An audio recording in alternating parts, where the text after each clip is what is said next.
ingin cerita tentang rumah-rumah besar yang terlihat mewah, yang bahkan tak nampak retakan. Tapi ketika dilewati, ini nyata ya, karena kami sendiri yang berangkat ke sana, saya berada di sana.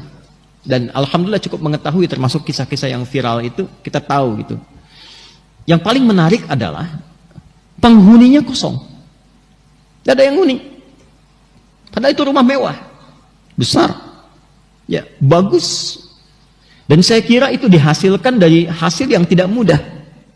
Mungkin bertahun-tahun bekerja, belasan tahun, bisa puluhan tahun untuk menghasilkan itu. Letaknya strategis. Tapi ternyata penghuninya lebih menginginkan dan lebih berminat untuk tinggal di tenda-tenda yang bahkan sebelumnya kurang layak. Jadi daripada menghuni rumahnya yang mewah itu, dia lebih memilih untuk tinggal di tenda.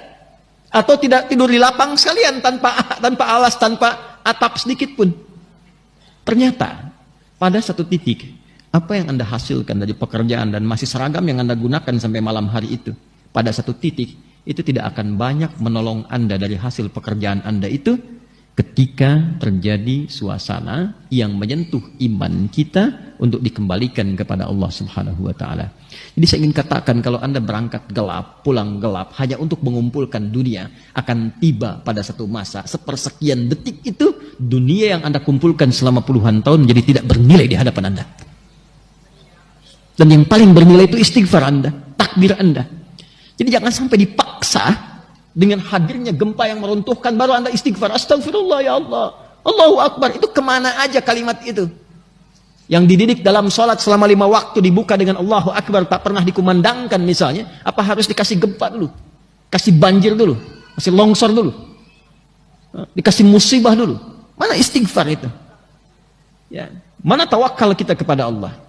Mana taubat kita kepada Allah? Sedangkan skema taubat dalam Al-Quran itu bukan hanya dilakukan saat seorang hamba melakukan maksiat, bukan. Skema taubat itu skema membersihkan diri, supaya menjaga suasana hati itu dalam kebaikan. Makanya Nabi SAW mengajarkan sebelum tidur taubat, istighfar 70 sampai dengan 100 kali. Allah menegaskan, innallaha yuhibbut tawwabin. Allah mencintai orang yang senantiasa bertaubat, memperbaiki diri dari ujung kepala sampai dengan ujung kaki. Dan itu mendamaikan hati, mendatangkan keberkahan. Maka mulai hari ini saya kira hal pertama yang harus dilakukan adalah kita evaluasi dari semua bagian pekerjaan kita. Bukan hanya musibah yang kita rasakan secara luas.